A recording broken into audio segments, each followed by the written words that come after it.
तुम्हाला पण अशी सुंदर आणि स्वादिष्ट रसमलाई घरच्या घरी बनवायची आहे का? चला आज बनवूया मस्तपैकी रसमलाई. त्यासाठी आपल्याला लागणार आहे 2 लिटर गाईचं दूध किंवा लो फॅट मिल्क आणि हे दूध फाडून आपण रसमलाईचे गोळे बनवणार आहोत आणि दूध फाडण्यासाठी तुम्ही वापरू शकता सिट्रिक ॲसिड, व्हिनेगर किंवा लिंबाचा रस. Citric acid 1/4 teaspoon per litre असं घेऊ शकतो आणि vinegar half teaspoon per litre.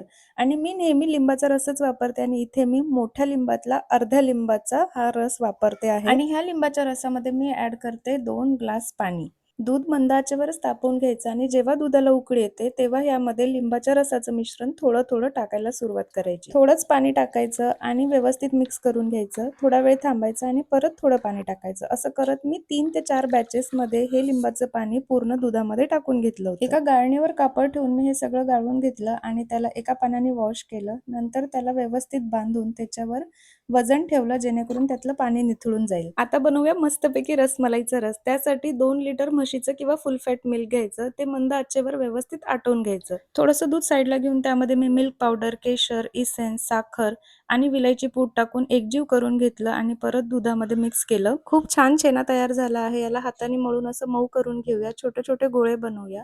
याच्या पुढे पाक कसा तयार करायचा, हे कसे उकळायचे आणि पूर्णपणे रसमलाई कशी तयार होईल हे मी तुम्हाला पुढच्या व्हिडिओमध्ये दाखवते. तोपर्यंत तुम्ही YouTubeला सबस्क्राईब करा आणि Insta पेजला फॉलो करा. Bye bye. See you in the next video.